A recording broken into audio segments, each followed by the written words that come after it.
পেখমকে দেখলাম মনে হলো না?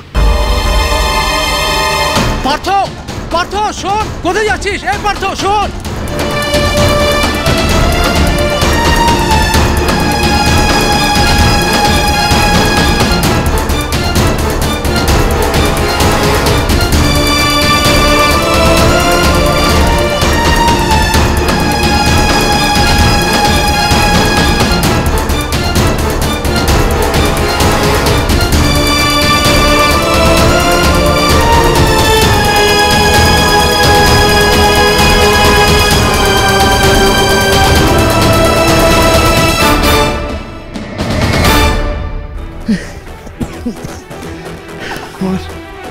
আমার কেন মনে হলো আমি পেখমকে দেখলাম? হ্যাঁ, যদি একেবারে বেশভূষা আলাদা, কিন্তু তাও তো মনে হলো।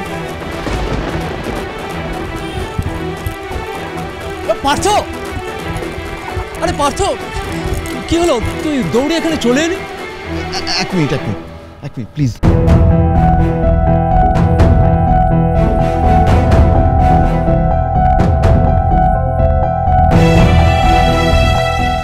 বলুন। বলছি পেখম কোথায়? পেখমকে একটু ফোনটা দাও তো।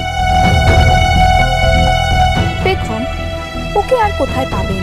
ও তো সেই কখন বাড়ি থেকে বেরিয়ে গেছে। ওর তো বাড়িতে মন টেকে না, আপনি জানেন না? আচ্ছা ঠিক আছে শোনো না, তুমি কি বলতে পারবে ও আজকে অন্যরকম ভাবে তৈরি হয়ে বেরিয়েছে কিনা? অন্যভাবে মানে? না মানে শাড়ি পরে ছিল নাকি অন্য কিছু পরে বেরিয়েছে? ওই না তো। আচ্ছা ঠিক আছে, তুমি একটু খেয়াল রাখো, দেখো পেখম কখন ফেরে। আমি আসছি একটু।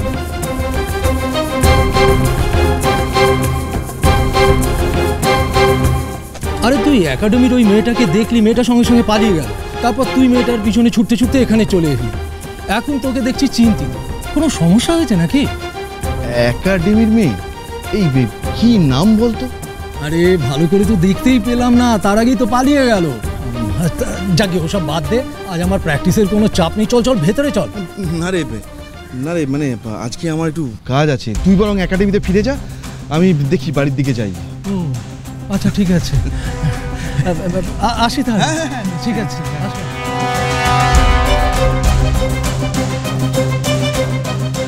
আমি শিওর ওই মেয়েটা পেখমই। বাড়িতে গিয়ে ওকে হাতে নাতে ধরতে হবে আজ।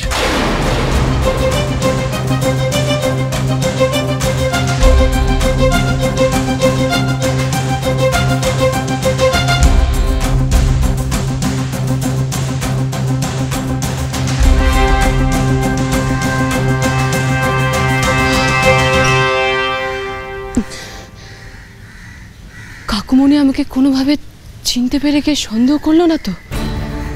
আমার পিছনে যেভাবে দৌড়ে দৌড়ে এলো,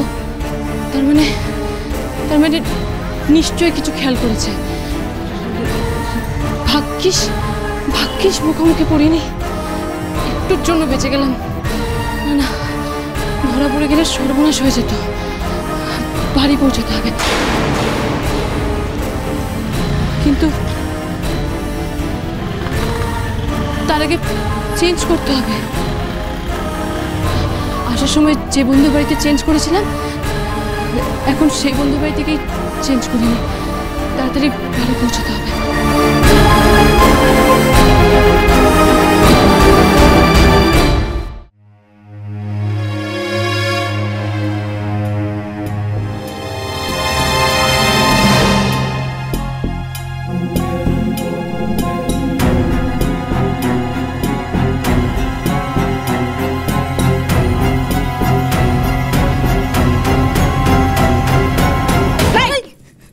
এদিকে এসো তো। কি ব্যাপারটা কি? হ্যাঁ, সেই তখন থেকে দেখে যাচ্ছি তোমার বাবার ফোনটা আসার পর থেকে তুমি খালি পাইচারি করে যাচ্ছ, বারবার এদিকে তাকাচ্ছ। কেউ আসবে নাকি?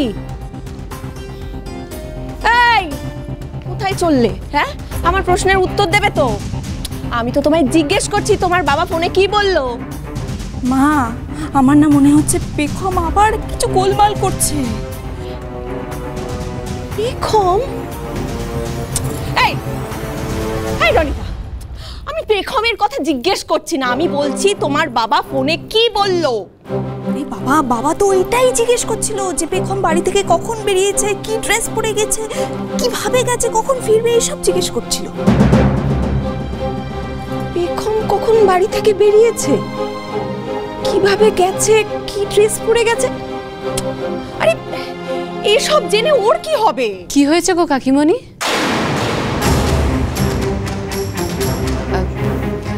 তোমরা আমাকে খুঁজছো?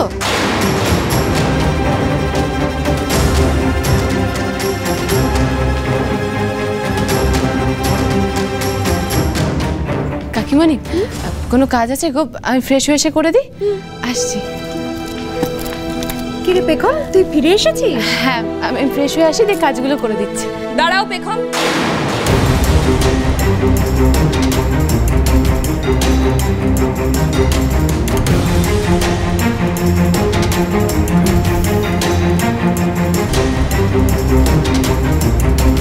কি হয়েছে মেজদি ভাই?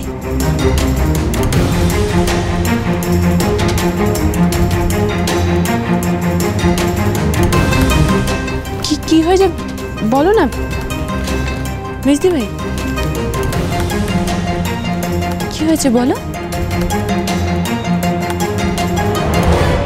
কখন ফিরলে তুমি পেখম?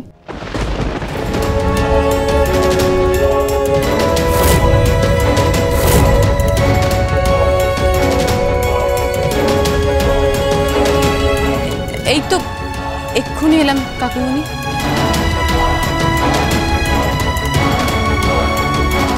তুমি ফুটবল একাডেমির সামনে কি করছিলে?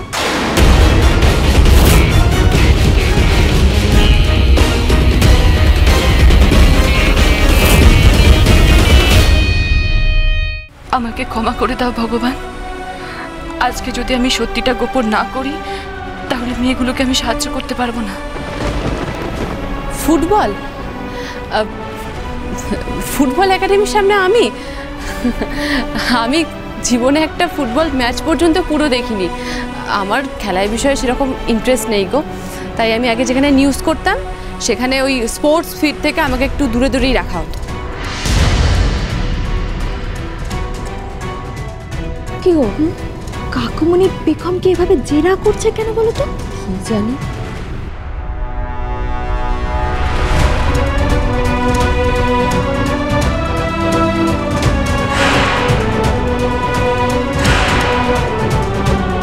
মেয়েটার সাজ পোশাক পেখমের মতো নয় জানি, কিন্তু কিছু যেন একটা মিল ছিল।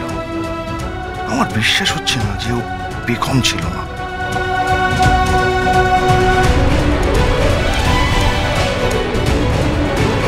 তাহলে তুমি কোথায় গিয়েছিলে পেখম?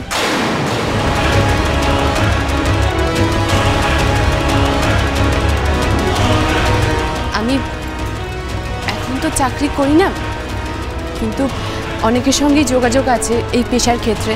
তো অনেকেই আমার কাছ থেকে হেল্প চাইছে, তাদের সঙ্গে কথা বলতে গেছিলাম। জানি না বাবা তোমার কি কাজ, কি বৃত্তান্ত, কিছুই জানি না। তবে বেশি বাড়াবাড়ি করতে যেও না, জানো তোমার শাশুড়ি মা মানে আমার বড়দি ভাইকে চেনো তো তুমি? হ্যাঁ, তোমার এইসব কাজকর্ম না একদম পছন্দ করে না গো।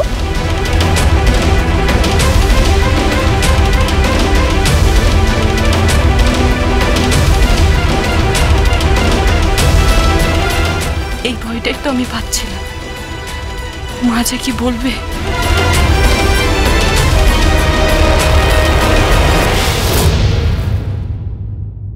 আর কতদিন অন্যের বিয়েতে সাজাবি সুধা? এবার একটা নিজের সংসার সাজা। ন্যাড়া বেলতলায় কবার যায় শুনি। দে ফুলটা দে। Excuse me,